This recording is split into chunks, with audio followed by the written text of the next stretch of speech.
angle for TGI Sports Talks. Are you serious? Right here on the Northeast Streaming Sports Network. We're streaming live this morning on Facebook. Many sources on Facebook, YouTube, Twitter. The show will be repeated today at noontime on Roku. So welcome to all you Roku viewers. You won't see us live, but you do get to see all the action. And thank you also to the groups, obviously, to let me share. And we'll have a plethora to share them to today because we're going to be all over the board with a little bit of Deshaun Watson talk. And I'm just fired up over this whole thing again. We'll talk some NBA coaching and Major League Baseball manager news. We'll talk a little bit about both the NHL and NBA playoffs. Hopefully we get to all that. We got a lot to talk about. So if we don't, we'll certainly get to it on Sunday's Stream of Consciousness as well. And one quick note, please do not forget to check out the Dream Ride experience. Northeast Streaming Sports is a huge sponsor of this event. And it's a great event, a great cause, raising money for the Homeland. Jesus, I do this every time. The Homefront Foundation. $3 million last year, $18 million overall. So watch this promo real quickly. It's only 30 seconds, and I'll be right back. And we'll have Carlos Chavez, the Mad New Yorker, join us right after that. The Hometown Foundation is excited to bring back the Dream Ride experience, August 26th to the 28th at Connecticut's Farmington Polo Club. Join us in celebrating the accomplishments of our Dream Riders while enjoying live music, a car and motorcycle show, family fun zone, pet adoptions, canine demonstrations, the Fireman's Chili Cook-Off, and much, much more. Get your tickets today. All right, great experience. Try to get down there. I'm going, depending on the weather, and gosh, I still haven't checked with my social secretary what my calendar looks like that weekend, but we'll see what we can do. I'd like to get down there on that Saturday. I think it'd be a lot of fun. So again, lots to talk about today. We're gonna start off, I think, with Deshaun Watson, but let's get in our esteemed colleague, Carlos Chavez, the Mad New Yorker. Good morning, Carlos. Good morning, Keith. How you doing, man? Good morning, everybody. Very good. Good morning, Dave Guyette. Saying good morning this morning, and he's, of course, always go Yankees, Yankees baseball. So they're kind of boring to talk about right now. So just kidding. There's just so much else to talk about. We can't get into the Yankees right now. So lots going on in the world of sports, Carlos. Obviously, with the NBA Finals in full gear and NHL Stanley Cup playoffs in full gear. The Rangers have the Lightning right where they want them. The backs to the wall. We'll talk about that as we go through the day. I want to talk about some of the managerial firings and maybe some other managers in trouble and even the NBA coaching situation. But let's start real quickly because I have to get this off my chest again. Deshaun Watson can't keep his name out of the news. You know, I did a vlog right after the Browns signed him, and I was ripped royally in some of the Browns groups I posted this to because I said this was a horrendous mistake by the Browns. I still said, and have said from the very beginning of these allegations starting, that he would never play in the NFL again. And I believe, and I'll say this right up front before we start our conversation, that the NFL needs to take a strong stand here and not suspend him for X number of games this year. He needs to be banned from the league for this league to send a message to these guys that you don't have a ticket to do whatever you want. So let's start there. I mean, start with the situation. Listen, where there's smoke, there's fire. 23 at numbers 23 and 24 are out there now. So yeah, where are we right now in your mind, Carlos? So the New York Post reported the other day, about almost 2 days ago now, that Deshaun Watson has said to seen 66 different women for massages in a span of 17 months. How many? 66.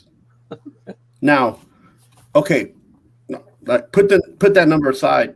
These masseuses were vetted by the team themselves, and they were set, and these meetups were at different hotels or whatever. So the team knew about what was going on as far as him getting these massages, they should hold some responsibility. I've said this before on a ton of different shows, on even Mac and Jack. I even told Robert Butler, if there's a consequence, it should be given to both the team, the Houston management, as well as Deshaun Watson, because he didn't do this alone, right? Wow. So the price has to be paid, and people are going to get in trouble. It shouldn't just be the perpetrator. Well, how are the Texans responsible for his personal behavior in a because massage? They vetted they even went out to vet and had paperwork signed for these people to do massages for Deshaun Watson. Mm-hmm. Like, they knew what was going on. Even if it was a legit situation, they're trying to wipe their hands clean by getting rid of him. They threw him under the bus to begin with, to get rid of him in Texas. I know. You're telling me they set him up 24 times, 66 times in your mind, 24 times. No, look, if he asked for masseuse once every month, whatever, like, fine. But they knew about it. This is information that they have, right? So the information they had, they used against him when he wanted to get out of there. They found a way to get rid of him, and they also found a way to throw him under the bus, so they didn't have to pay him. I don't know. That seems like a reach to set him up that way. I mean, he seemed to be getting himself in trouble all by himself. So right, I'm not saying that he didn't have anything to do with the situation. What I'm saying is that the team, the Texans, knew about what was going on. Whether there was things that were illegal going on, who knows how far that went. But they knew that there were 66 masseuses meeting him in hotels. Well, that happens. I mean, masseuses travel. I mean, they do that. They have travel teams. I've had them myself. Right. So that gives them information that they used against him to get rid of him in Texas when he wanted out. Had he signed a contract to stay, I'm not sure we would be talking about the situation. Just so I can be clear, and again, I do want to focus on Watson here, but to be clear about your comments about the Texans, you're telling me that the Texans set up the appointments for these masseuses. I think it's masseuses is plural, but also knew that they were going to try to incriminate him in this type of behavior. They were going to lead him up. No, what I'm saying is that the Texans have information knowing that Watson saw 66 masseuses in 17 months. When Deshaun Watson wanted out, they tried to find every single which way to incriminate him on different things, and this was a loophole that they found. Okay. Because they knew somebody had to know that he was doing something that was not legit. Going to a legitimate masseuse is not a problem in itself, right? But if it's just like saying, Deshaun Watson goes to the same bar every single night, and then he gets a ride home, and the NFL and the team knows about it. The NFL team knows about this, right? So they don't know what he's been drinking or they just know he takes a ride every night. So all they have to do is ask the driver or ask somebody that's with him, saying, "Hey, this guy's totally was more than inebriated and has a dealer that rides with me in the car." Simple. They can find small things about him. All I'm saying is that the Texans have information that they should be that Deshaun Watson was doing this, and they should get some kind of consequence as well. Okay, it's a separate. I get it. I get that. It's not just on Deshaun Watson. Well, right? Yeah, it is. His behavior is on him. Right. No, but what I'm saying is the way the situation blew up is not just on him, because the team has something to do with it as well. Which is what I'm saying, that the team has some kind of dealing with making sure that he wasn't going to leave Texas unscathed.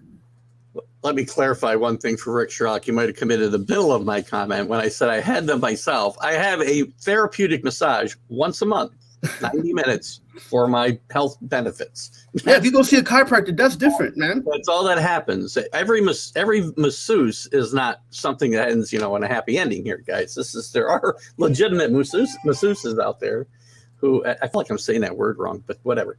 And Rick, by the way, does say good morning. And Carlos, he wanted to let you know his son was down your way he's going to the City Field for a festival today. So hope he has fun. It looks like it's going to be a beautiful day for that. It's been So nice last few days. just not having fun. Back to this situation. Let's take the Texans out of it. So let's go back to Deshaun Watson. He's responsible for his behavior. Yes, of course. What do you think? I obviously my thoughts on this are very strong. The NFL needs to take a stand. He needs to be banned for good. I think Ben Roethlisberger, with one incident, should have been banned. I think Ray Lewis, with what went on with him, should have been banned. The NFL never takes a stance on these things, ever. But we ban guys for letting air out of football, but that's a different situation. That's not correct, because Ray Rice was banned and blackballed by every football team in the NFL. Well, he wasn't suspended for life by the NFL, though. No, but he was black. He was. I believe that he was blackballed. But that was the teams taking their own action. So, okay, I get that, right? And the NFL could have done it to Deshaun Watson, but the Browns and other teams were chasing him, even with all this going on. I say the NFL needs to step up. Forget about the teams. And Ray Rice is a good point, but the NFL didn't really do anything to suspend him for X amount of games. Maybe a season. I don't remember what Ray Rice. And then somebody, Simeon Rice, I believe, who played for the Arizona Cardinals and then the Giants. Okay, very few times. Yeah, he had issues as well. That Ben the team Roethlisberger, with one serious allegation, gets 6 games, So Deshaun Watson's got 24 allegations against him. I understand nothing's happened in a court of law. Nothing's even happened with civil cases. But there's something happened here. When I posted this before, and I will have a vlog again today that you Browns fans can rip me for. I was ripped by Browns fans saying, you can't say this guy's guilty. And I'm like, look, it was one person. You can't, unfortunately, because it's not – because this stuff is coming out through the court of law. So – and if this was one person, 2 people, I'd say, okay, whatever. Somebody's, but it's 24 people. So what are your thoughts? What should the NFL do here? Well, okay, so the NFL has a huge problem with this situation, and as well as other players, they have to watch what they do and watch what they say and be careful what their actions are, because the consequences are going to go beyond just, beyond what happens in law, because this is their careers, correct? So, are they going to use Watson to set a precedent? Well, that's a good question. Because the thing is, just like Roethlisberger, he is a quarterback, right? He is a face of your franchise. Yeah. Right. So that is something that the NFL and the Browns will have to kind of come together and see if they'll do that. But I don't believe that's going to happen, because I don't think the NFL needs to consult the Browns. I think the NFL needs to just take their own action. And playing into what you just said, Alan's got a really good point. Will the NFL take a look at what baseball did with Trevor Bauer and feel pressure to make judgment based on that? They should feel pressure to make a judgment based on that. And maybe and the incident with Trevor Bauer is different, because even though he's claiming that they're both on the same page with the situation, consent, there was consent there. He got the book by the MLB. But I think it was the fact that Trevor Bauer was going about it the wrong way, where he was going about it on social media, he was going about it on podcasts, and he was going about it to try to save his name, but not using the MLB PA, like the associations, like they have different guidelines for these players and athletes, and I think Trevor Bauer is just, as the character that he has, he just wanted to prove that he was in the right no matter what, and he put everybody's assistance and recommendations to the side, and I think that's kind of what got him caught in that wheel of just consequences, right? Yeah. Besides the fact that, like Deshaun Watson, he's a despicable person who mistreats women. So I mean, again, that's. If there was consent, Keith, and that situation happened, that's between the person and Trevor Bauer, and that's something that's private, that should be kept private.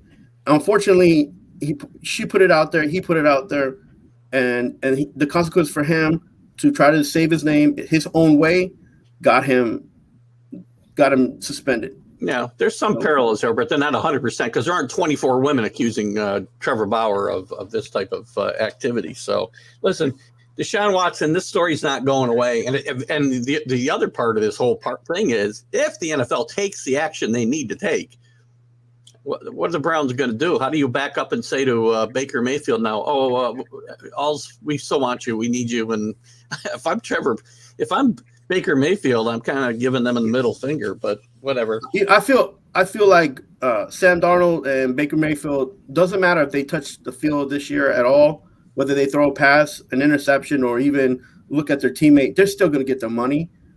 What they're saying and how they're saying about trying to be on the team and be a starter for a starting quarterback, that's, I guess, what you should say. But regardless of what happens to both of them, they're going to get money, man. It's guaranteed. Yeah. So I don't, even if Baker says, hey, if he wants to throw his middle finger out or say no to the Browns, or he has no choice if they want. He's got to play. It doesn't matter at this point, right? So, but he should take the high road, right?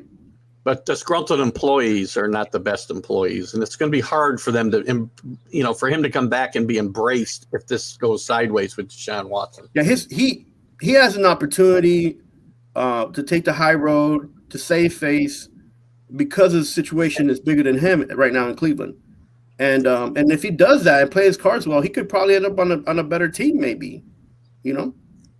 Allen talks about how he got sent home from the OTAs. I was surprised he showed up at all, to be honest with you. But there's more to come with this story. I mean, as we go through the summer and get closer to training camp and the season, it's going to be interesting what happens in Browns land.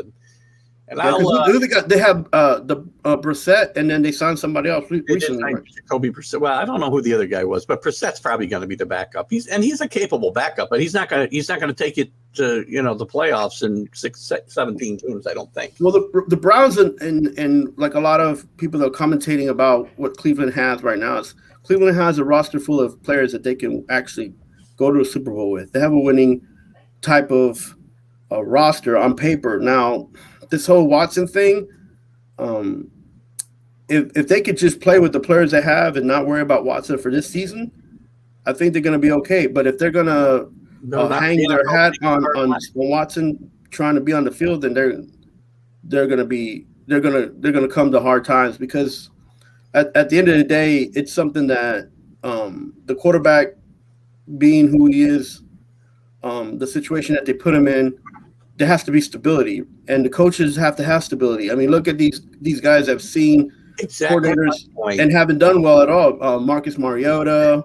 Look at this is exactly why the Browns should not have brought him in the first place, because of stability and, again, leadership at that position. Who's going to look to him to be a leader when this is what you're doing in your private life? Like even Sam Darnold had a lot of different offensive coordinators. So yeah, and these guys were rated some of the top quarterbacks coming in after they get drafted, and were considered smart guys who could pick up a playbook. But it's not just a playbook. You have to have a lot of esprit de corps. You have to have teamwork. Whether there's leadership or not from the quarterback, it could come from other places. There has to be stability for sure. Right. And we're going to move on here, but Dave, you're absolutely right. He thinks he can do what he wants, and he's wrong. And you'll hear more about that in my vlog later today, which the Browns fans will hate. It's like, but Dave, it's not just you think you can do what you want. It's the fact that he was given more rope to play with, and he believed that he was being protected by the Texans. Don't blame the team for his personal conduct, please. I'm just saying, it's like a parent. It's like a parent saying, yeah, no, my kid, he's okay. But you know that your kid drinks. You know that your kid's out playing hooky from school. Like at the end, yeah, the kid's the one who has a problem, but the parents didn't help him at all. You know what I'm saying? So, well, no, maybe the Texans didn't help him, but we're talking about a grown man here who ought to be able to help himself. And yeah, but he might be grown, but he was still under the age of 27, 30. And most men and guys coming out of college, given all that money, are going to make mistakes. And I think the NFL banks on that, to be honest with you. Yeah, and most men that age who have these type of allegations against them end up in prison. Just an FYI. But anyway, more to come on that. This story is not going away. We're going to have lots more conversations, I'm sure, as this goes on. Let's move on a little bit. I want to say it's a happier it's not a happier topic, but it's probably a more fun topic to talk about. We'll talk about some of the managerial moves. We've got 2 managers fired so far. Maybe we'll talk about the NBA a little bit too, but I want to concentrate first on Major League Baseball and 2 situations that have had, listen, you know me, I don't think you should fire guys just for the sake of firing him. I do think Joe Girardi deserved to go. And in turn, I think Rob Thompson, who replaced him, is a guy who's been deserving of a chance in the major leagues for a long, long time. This guy has been served in Major League Baseball under a lot of capacities for decades. Gets his chance.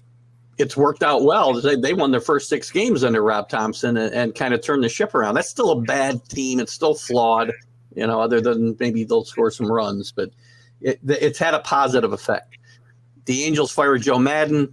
Doesn't have the immediate effect. They did break their losing streak finally last night. But again, I think in these two situations, I think the Phillies were right in firing Joe Girardi, and I think the Angels were wrong in firing Joe Madden. So where are you here on these two situations? Well, I mean, the Phillies were like 22 and 29. I believe when he got fired. Yeah, when he got fired, and he was contracted to 2023, where the club could have picked up the option. So I think it was a money move and also a move to get Thompson to see what he's capable of, because he is a high quality type of manager that other teams were looking at. He was a finalist for the Yankee job at 17 when Aaron Boone got it. Yeah, right. So so a lot of teams were looking at him to hire him as a manager, anyways, including the Yankees. And a lot of people forget too that Girardi wasn't the only one that got fired. Bobby Meacham got fired too. So when they moved up, what they did was they moved up Calaterri to bench coach with Thompson. So that was another spot that got opened up on the team. But making those moves, it wasn't. We still have yet to see what's going to come about it. But that team is not made to succeed. Morning, Robert Butler. Morning, Robert. It's not made to succeed. So I mean, Thompson's going to will out some games out of these guys because he's that type of coach, motivational. He's a very motivational guy. He can make some moves, but they need pitching, right? So it's well, again, firing the manager doesn't solve all the pitching issues, doesn't solve all the defensive issues they have. I get that, but Joe Girardi, the team he'd lost that team. He never.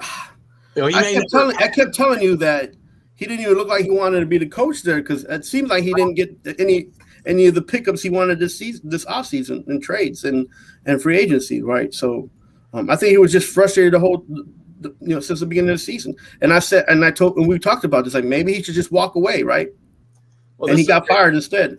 Yeah, and who knows? He may have walked away eventually on his own anyway. At least probably. At least after the season, he probably would have, unless they turn things around. I don't think this will continue. This positive streak under Rob Thompson. I like Rob Thompson a lot. I hope they do well enough that he gets the job full time myself, because I'm a big Rob Thompson fan. Now the Phillies will have money to sign Thompson, but if I'm Thompson, and even though I'm getting this position as a manager, I'm gonna think twice, man. That's not such a great team to be on, to be honest with you. I mean, even though the ownership's willing to spend money, you saw that they had money they were willing to spend, and they didn't get any pitching. So you gotta have balance, man. Yeah, and again, this is a situation where a change of voice was needed, and it's had a positive effect so far. Yeah, but that unless you get somebody in there to balance out all those hitters and get some better defense, that voice of change is just going to go silent at the end. Yeah. So, that team needs to be that needs some additions and subtractions for sure. So, and the Angels situation is almost the same. I mean, they got two of the best players in baseball, in Mike Trout and Ohtani. They got to be better. And then some of that's got to fall on Joe Madden. I get that. But they didn't improve his pitching staff really that much. They got off to a really strong start this year. They played very well. I had them picked for a dark horse candidate to make get a wild card in the American League. They fell on a horrible streak that he just could not end. But I think in the long run, this is a bad move for the Angels, because I think he's the type of guy who would have turned this around. And this organization needs to get headed in the right direction. They need some stability in that dugout. They had Mike Scioscia there forever. Yeah. Right? And I got a feeling, this is going to turn into a revolving door of managers if they're not careful. Yeah, and another team's willing to spend money but have an unbalanced roster, right? I feel bad for Madden in a sense where he's trying to use his players and trying to manage the game the way he's used to doing it. He's been telling people that he's been uncomfortable coaching with people screaming the analytics at him and trying to shove it down his throat. So it was just a bad fit, right? A new age team with the old school coach. It wasn't gonna, and there was no in between. And for him, look, he's got a roster of pitchers that half of them should be middle relief pitchers, anyways. Yeah, that's Syndergaard is not really a starter. He's always done better coming off the bench when he was coming back from injuries in New York in middle relief. I don't know why they don't just stick him in the middle relief. His contract's too high for what he's getting paid, but that's my opinion. I'm just glad he's not on the Mets right now. Although he was, the guy turns into a closer one day with his stuff, he'd be nasty out of that bullpen. He's got a lot of tools, a lot of potential, but he shouldn't be a closer. I don't think he should be a closer. Well, the problem is that he gives off too many hits that can be if you don't have a great defense, it's not gonna help you. You know. What other situations you see in the major leagues? I see a couple that are tenuous, and I'll start with Alan's team because we've talked about Alan's Texas Rangers a lot on this show, or at least my show. Listen, this is a team still flawed, like we said early in the year. They had a nice streak here a little bit, for 2 weeks before this last week. He wants to see his manager go based on his bullpen performance. Listen, I think this team needs better pitching overall. They've got a couple of starters that have pitched well. Perez, and I forget the other guy's name now. Perez has pitched lights out. I mean, this guy will be a Cy Young candidate if he continues to pitch the way he's pitched. But this is a team that potentially needs a change of voice as well as some better pitching. Alan, are you ready for Gallo to come back to your team? Say that one more time. Is he ready for Gallo to come back to his team? No, I've offered to give him back to him for a bag of baseballs, and he hasn't offered. But there's some other guys too. I mean, in staying in the American League West, I think Scott Servais is going to be in trouble in Seattle. There was big expectations there before the season, and this team has not gotten off to a good start. 5 games under 500 and 10 games out of first place. I think he's okay for the season, maybe even next season. Again, I think the management, the ownership in Seattle understand that they have a bunch of new faces.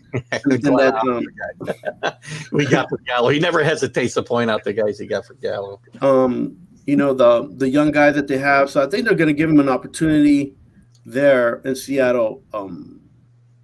But that's neither here nor. I mean, Seattle's maybe 2 players away from actually being a playoff team. And they're young, and some of these guys got to grow into this. They miss guys like Seager retired, and he's not an all-world player, but he's the type of guy that teams miss when they just go away, and they need to get seasoned a little bit.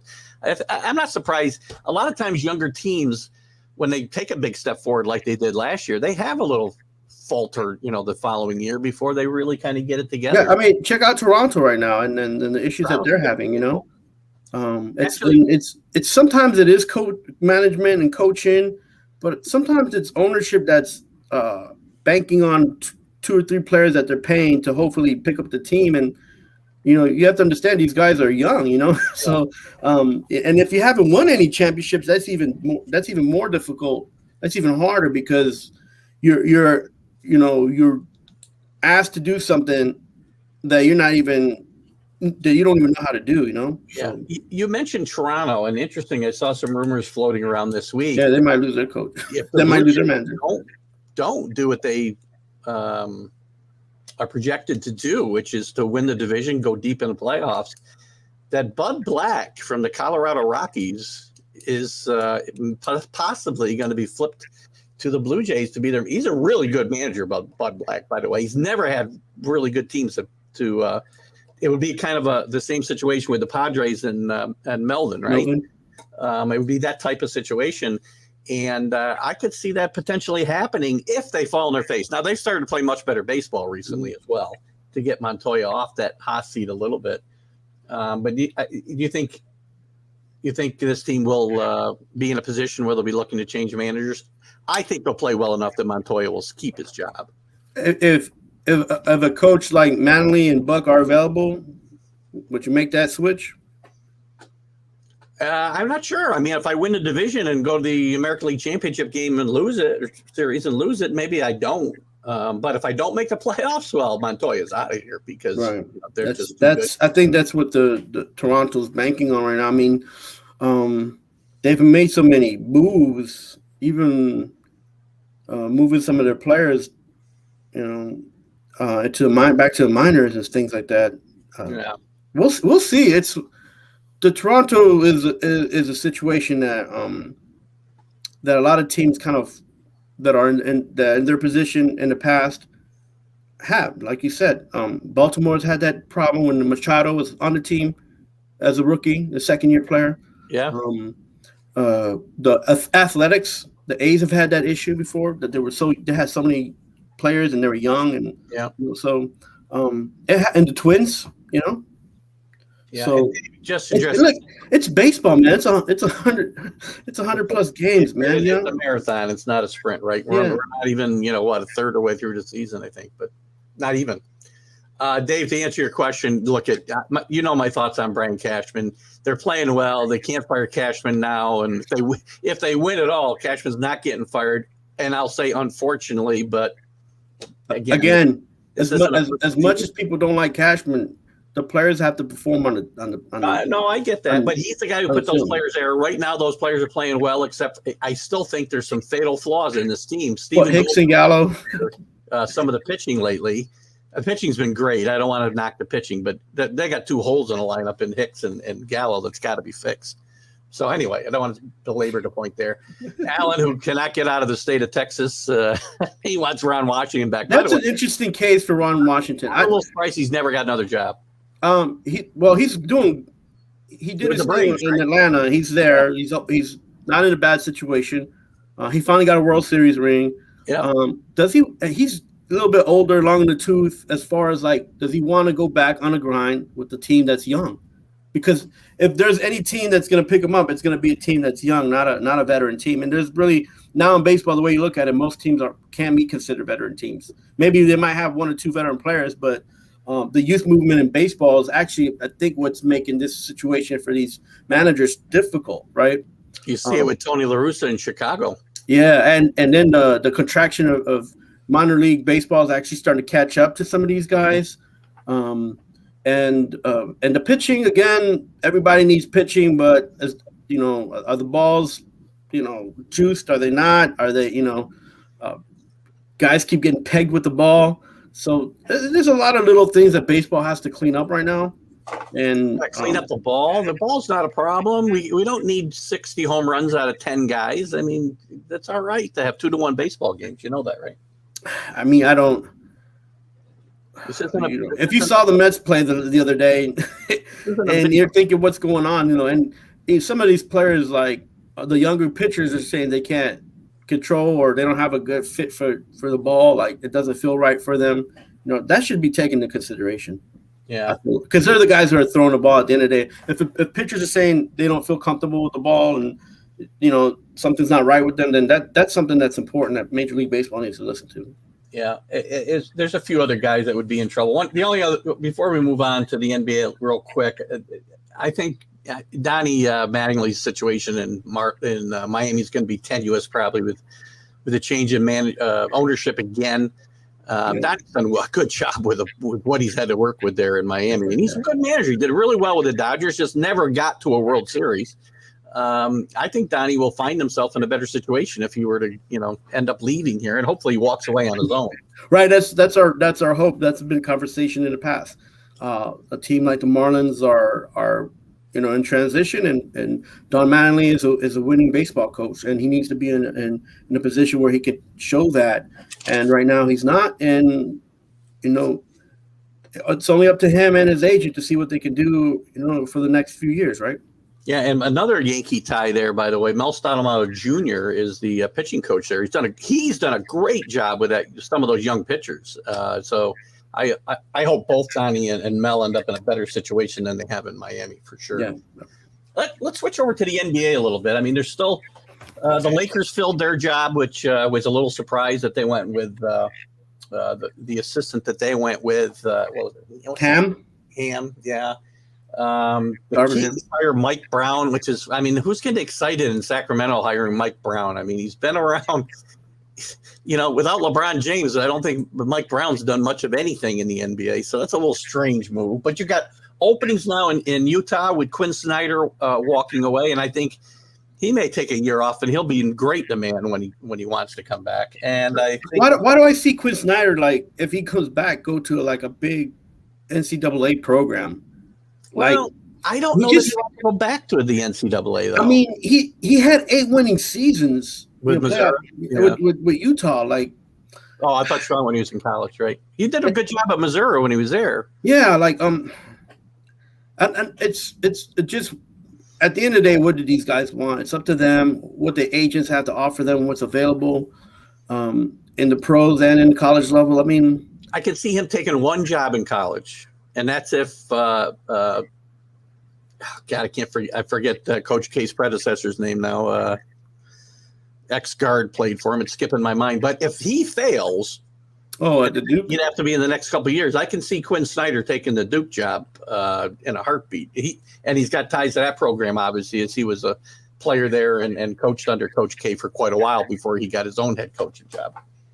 Yeah, I mean, so I think sometimes it's easier just to go back to the college ranks for some of these guys and just get back into like X's and O's. You know, it's the whole situation with being an NBA basketball coach is not for everyone. You know, and I think that's really like the evidence for these past coaches that are now in management or have gone back to the NCAA.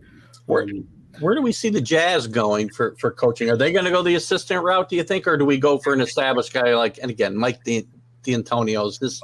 He needs to go away. Yeah, I mean, there's some guys out there that are deserving of a second shot, like Kenny Atkinson, who never should have been fired by the Nets. And you've got Terry Stotts, who's out there. You've got some young assistants, not young assistants, ex-players who are assistants like Sam Cassell, who deserve a shot. Doug Christie deserves a shot, I think. I mean, it's the Utah Jazz, right? Coach too. Don't forget, we're going to get our first woman coach at some point. Somebody's going to pull the trigger, and it's very likely to be Becky Hammond, I think her name is, from San Antonio. She's been there for quite a while now. I'm going to throw a name out there. Jeff Hornacek. Jeff Hornacek, that's interesting. He did coach the Knicks, and who did he coach anywhere besides the Knicks? He did, didn't he? The Sixers? Yep. Didn't he coach the Sixers? Not the Sixers, somebody else. But he's an ex-player, right? So yeah, didn't have a great run with the Knicks, but he was in a bad situation there. That was a bad situation. Hey, look, I don't want to bring up the Knicks. I don't like talking about them. Well, I know you want Coach Tibbs out of there. Yeah, I do. But my foundation and what my argument is, the Knicks haven't been a great team since Pat Riley left. So I'm just going to leave it at that. Well, they had a great team. Well, I'm talking about great, like as far as a playoff team, consistently great, or a playoff team. Yeah, they never won a championship. I don't know. But great. I'll call them. For New Yorkers, that was a great time. That was good basketball. I agree. I did a vlog last week about the anniversary of his hiring, and that was a great 4 or 5 year run. And it carried on. They made a mistake hiring Don Nelson after that, but then we got Van Gundy, which was kind of the same style basketball, and I thought he was pretty successful as well. Not as successful as Coach Riley, but I'm talking about once they let him go. Look at what he's done in Miami. So look at the money they spent on players, and look at the players he had to play with and win championships with. But he had the same amount of opportunity here in New York. In New York. The problem was when he had the opportunity here in New York, there weren't that many players that were available that he had during the Miami run. If you think about it, he never got the second guy that he really needed. Yeah, Michael had Scottie Pippen all those years. Horace Grant, man, and Horace Grant. But again, I'm talking about second minute. Now we got to have 3 guys, right? But that was a great, that was a great threesome. That's a great point. I mean, he had good players around him. Oakley was a good enforcer, right? But he just never had that second and third guy to help them take the. Now, I like Starks. I'm a big Starks fan, but he's not because he wasn't consistent enough. There's a name that John Stockton Robert throws out as a potential as a coach. Stockton, that'd be interesting for the Jazz. I'm assuming that'd be an interesting way to go for the Jazz. The question is, does John Stockton? He's a quiet guy. Does he want to go into coaching? And does he want to coach NBA players? He's had himself in the news for some of his political views recently, but the COVID stuff. He's been wearing a mask and not, banned from the Gonzaga games for life. I think. I'm not sure, but again, interesting name. Scott Brooks, another retread. I don't see Scotty Brooks getting another job, to be honest with you.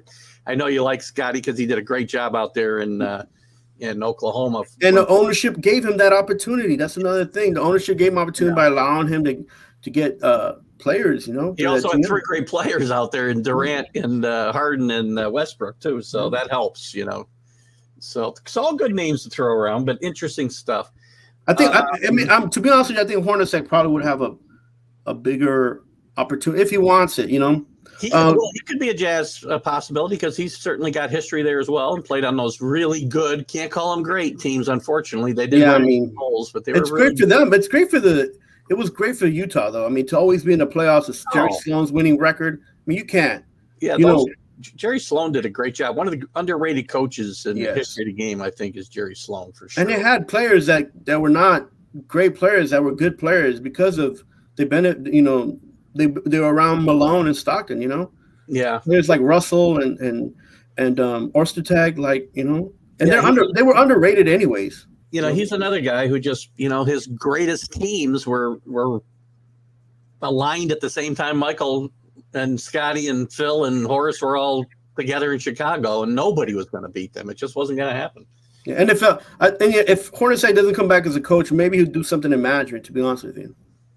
Possibly. Yeah, that's possible. Because I like what I like about Utah is they usually go and stay within the system, right? And they're pretty consistent and very conservative. So agreed. Well, let's move on to the playoffs. We're in the NBA Finals. It's been an interesting series. The Warriors down 2-1. Mm-hmm. Had a huge lead in game 1 and just got blown out of the building in the fourth quarter, 40-16 to lose. Actually had. It's the first 2 games in my mind. They dominated 4 of the 6 quarters. They ended up splitting the 2 games. Game 3 was really never in doubt that, from what I could see. I mean, the Warriors made a couple of runs, but I don't know that they're going to win a game on the road here in Boston. And if Steph Curry, who got hurt a little bit, I don't know his status, he rolled his ankle again. That rolled his ankle, but a guy rolled up on him during a little chase for a loose ball. Without him, and again, there are times this team looks old, right? And cannot with the speed of the Celtics, right? Right. I mean, that's why Golden State has those players like Poole and Mooney to give them a little bit of speed. But you can see the age and you can see the speed on the court when they're going back and forth, and how Boston has one up on them as far as getting back into defense.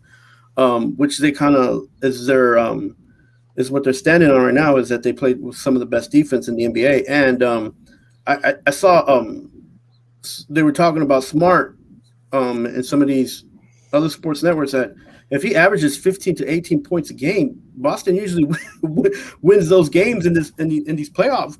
So yeah. I'm like, and I'm thinking if the Celtics are listening to this, they need to just shut their ears off, because everybody on that team should average 15 to 18 points. Yeah, I think Tatum's going to get more, but if you're a Boston Celtic, your goal should be hit the court and get inside and play hard inside, because Draymond Green doesn't look like he's can take anymore.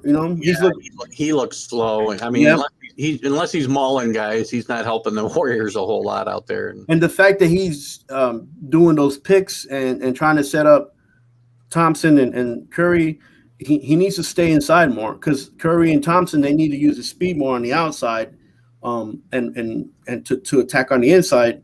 But they're giving Boston an opportunity to set up for defense once Draymond Green goes out there and is hanging around the three-point line. I don't know why he's doing that. Maybe because he's tired, maybe because he doesn't want to be on the inside.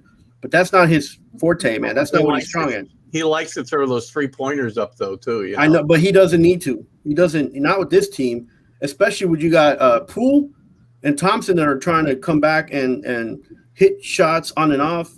But Steph, he's going to hit more than he's missing. But you're playing Boston, and Boston's younger than you, and you need to find ways to capitalize on that. And you need to be on the inside. If you're Draymond Green and Mooney, you need to be on the inside and stop trying to be around the 3-point line, because that's not going to help your team at all.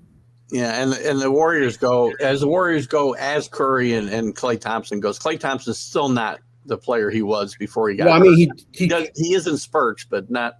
Right, and that was my question when I talked to you guys earlier this year. Like, he's just come back from injury. Yeah, he's shooting, he's dunking the ball, but is he 100%? Yeah, and it's obvious. And now that the season's almost over, you see that he's maybe 75%, 80. And that's not a good time to show what He's better than the average NBA player, but he's not the Klay Thompson before he got hurt, for sure. Right. So my idea, and I guess my opinion is that Golden State needs to attack the inside, because that will wear down Tatum and Smart. They will make them force them to play defense inside and then come back and go. But if they don't force the ball inside and make Boston play fast and quick inside, then Boston's going to just kill them with the speed and the youth that they have running up and down the court. You don't chase speed, man. You got to slow it down. You know what I'm saying? Right. So. And Alan talks about Curry planning on playing. I know he plans on playing. How good he's going to be and how healthy he's going to be is another question. Oh, that's the same. If you put him out there, he was out for 6 weeks with not long ago. So. Right. If you put him out there, and you don't give him the ball, but you attack the rim, you'll be okay. But if you put him out there and you both trying to throw threes, you're going to lose the game. Because even though these guys are good shooters, if you live by the three, you're going to die by the three, man. I say that all the time, but it's like, try to get the easy shots, and worry about the threes if they fall. But don't make that more than 50% of your shots, right? Yeah, and I did miss a couple of comments from Robert on the coaching situation. Robert, I apologize. But they were basically following up on the Utah situation. Why not, give those guys a shot? Other coaches with no experience may not do as well. Talking about coaches, though, I think Steve Kerr is an interesting study here. I would not be shocked to see Steve Kerr walk away from this job, because Steve Kerr's had some health issues through the years, serious back issues. I think he had COVID. He's had COVID a couple of different times. And, I watch him and I think to myself, he's a great coach. And I think he's still got the energy, but he doesn't look like the same guy and have the same desire, it seems, that as a guy I saw, 3, 4, 5 years ago. Right. And I wouldn't be surprised to see him say, I need a break, and walk away from the situation. Any thoughts on that? Yeah, I mean, you're Steve Kerr. Get a GM job, get a upper management job. I mean, you love the game. You're still relevant. You have an opportunity now. You've had championships under your belt, so go out there and move up. Dealing with these players is not easy, man. It's a grind. And and the younger and younger players that come out, he's been lucky that they've scouted great players that work in the system. Yeah. But the problem is that you're asking a lot of your scouts to find a player that has the same mentality and same motivation. I remember him being a finalist, I believe, for the Knicks job before Jackson hired Derek Fisher. Oh, nice. He was flamed out here because he didn't have players. So yeah, Fisher just got fired from the WNBA. So that just goes to show the tell two coaches, right? Who got fired? I'm sorry. Derek Fisher. Oh yeah. So I mean, he's a smart, intelligent person. He's very he's very he doesn't hold much back, but I believe that he would help a team in the upper management for sure, especially for ownership that doesn't have too much background in basketball. So yeah, he could always go back to TV if Mark Jackson got a job. That'd be interesting, right? He took Mark Jackson's job. Mark Jackson went to TV. He could possibly go back to TV if Mark Jackson were to get a job. That'd be interesting. His name's come up a few times, by the way. And I know I think you have spoken his praises about this Golden State team before Kerr got there. Yes. Another guy who has never gotten another chance, which is surprising because he did very well with Golden State. But to be honest with you, I'm sure he's gotten opportunity offers, but he's not that's a problem that people tend to forget, that even though some of these guys don't have jobs, I'm sure they're turning stuff down if the situation doesn't feel like it'll fit them. Well, he seems to be, he's mentioned his interviewing for a lot of these jobs. He interviewed fit supposedly for the Sacramento job, and I got to believe he said no. They don't choose Mike Brown over Mark Jackson. I can't see how you do that, but yeah, I mean, look, he should have been a coach at St. John's in New York, and that's my opinion. But they're not giving him that opportunity here.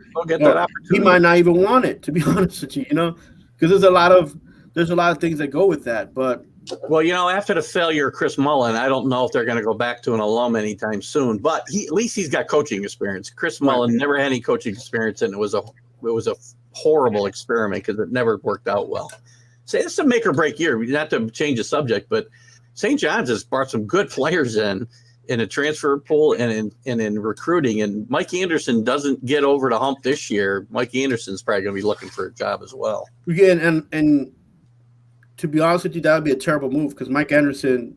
I like Mike Anderson a lot. To pick up what the pieces that Mullen left, has done an extraordinary job, not just in coaching these kids, but recruiting.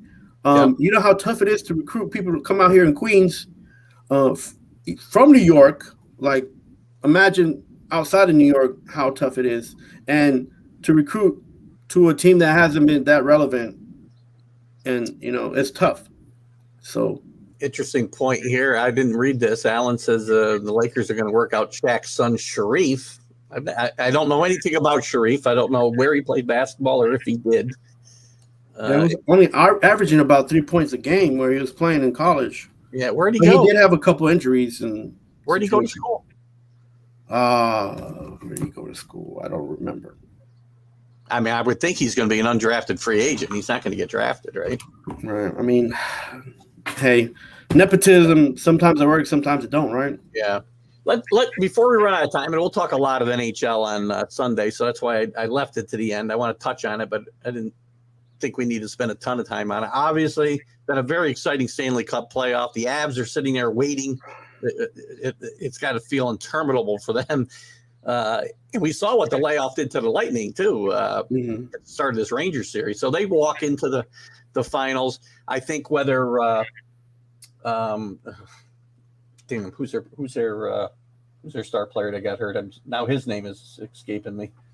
It's still doubtful. Oh, Kadri, whether he's going to be back for the final is still up in the air, and that may play into hugely into their chances. But before we get there, we got to finish this Lightning Ranger series.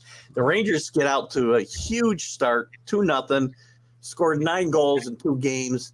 They've lost the last 3. 2 of those games they were in a position to win, up 2-0 in Game 3. That was a turnaround. I said to Jim Beringer Sunday, I thought Game 3 was a huge game for the Rangers because when you got the champs down, you got to put your foot on their throat. And that's the youth and the Rangers. Unfortunately, it's up when you're that young, you're up and down, right? And you're more likely to make mistakes. But the big thing I'm seeing is that Tampa Bay the Rangers have an opportunity to beat Tampa Bay. They just need to go out there and be young and be fast, right? And just shoot. They catch themselves sometimes just slowing down and that's to Tampa Bay's favor. Yeah, right? it is. It is. Because that goalie's not going to give up too many shots anyway. So, and they've relied on the kids, the veterans. The veteran stars have done nothing. Panarin's been invisible through this entire Stanley Cup series, except for maybe 1 game, and that's hurt them a lot. Igor's played great, but this team scored 1 goal a game, 4 goals the last 3 games. You can't win that way. And last night, Panarin looked like he was Panarin, like he was out flying, going around in circles, and that's like what you need from someone like him to set up goals or to even to take shots. But look, if you're going to go against Tampa Bay, who are the champions, you got to shoot the puck, man. Just keep shooting and go fast because the Tampa Bay team, they're gonna wear you out because they have depth, and that's experience in these situations. Yeah, players like McDonough who grind you out and on the board, check you and push you and try to get you out of the game, which I wish he did more of as a Ranger. He was, he's learned a lot being on Tampa Bay. Like those kind of guys, they have and they have other players behind them, that are on the third and fourth line that are just as tough as McDonough. So it's like, if you're young and fast, you have to be young and fast and just take shots and give shots. Hit people. In the first two periods, they were on the game, right? You thought that they were going to at least win the game because they were playing like they were up 3-0 at least, but there was no score. It was 0-0 the first two periods. So you're like, so the things that they were missing, the things that they're missing the most right now is points. You got to shoot the puck, and you can't just you're not going to have like great setups. You're not going to have that opportunity all the time, especially on a team like Tampa Bay. So stop trying to set up a goal and just shoot at the goal. That's my opinion. And yeah. And game 3 and 5 ended almost like overtime games in a way because they scored so late. With inside 2 minutes, I think both games they got the game winners. And that's what Tampa Bay wants to do. They want to just wear you out, wear you down, because they know that the goalkeeper he's suspect on on the top end of his game, but he's still consistent enough to stop shots that are. He's one of the best in the game. He didn't play well the first 2 games, but Vasilevsky is playing like he can play these last 4 games for sure. It's last 3 games anyway, for sure. Like if you saw that shot, that Lindgren shot that went, and it's almost the same shot that they've scored on the last 2 games, top shoulder. Yeah. He was looking away because there's so many people in front of him. He's got a couple. Ways that you can score on them. But again, if you don't shoot, you're not going to score. So you got to be like Gretzky. The only shot you make. It's funny. Last night I'm watching this game 5, and when it ended, it's funny. I felt so many game 5s. We talked about Pat Riley and the Knicks earlier. There were so many game 5s in those Chicago series that were the key games of the series, right? Mm-hmm. You won that game. You were in a position to win the series. And this game felt so much like all those game 5s I watched the Knicks and Chicago play. It felt like 100. And there's probably only 2 or 3 of them, but it felt like there was a ton of them. It felt like I watching Charles Smith. If you remember the game, Charles Smith had like 5 shots at the basket at the end, where they had a chance to knock them off in game 5 and take control of the series. And that's what this game felt like. They couldn't get over the hump. But the Rangers have thrived in the position that they're in now. So Heidel, Capo line, those 2 guys haven't been in the last 2 games as far as like I wouldn't say present, but they haven't been like pushing the puck and shooting as much, trying to get each other going. And I feel like if they don't do that in the next 2 games, there's no chance for this. That young line has to come up big. 1 game. In the next game, right? Don't worry about 2 games. Right. In the next game, if they don't come up, okay, like Boston and like any team that's young, you got to use your skills to your advantage. You're young and you're fast. Use it. If you don't use it, then you're not gonna look for the next game. You're gonna be sitting on the bench, and then you're gonna learn from that, and that's how you get experience, right? Well, it's going to be interesting. Game 6 tomorrow night in Tampa Bay. Oh, gosh. It's going to be a lot of fun. Well, I think I lost a few hairs on that game last night. It was awful, but it was bad. All right, Carl, it's been a great hour. I appreciate your coming in and your insights. And even though you're wrong about Deshaun Watson, but that's great. So. No, he's not a good dude. He's not a great dude, but he's still an NFL player dude. So he is not a good guy. So, guys, thanks for tuning in today. For Carlos, the Mad New Yorker, Keith Engel from TGI Sports Talks. Are you serious? Right here on Northeast Streaming Sports. We'll see you next Friday. Have a great day. Bye-bye.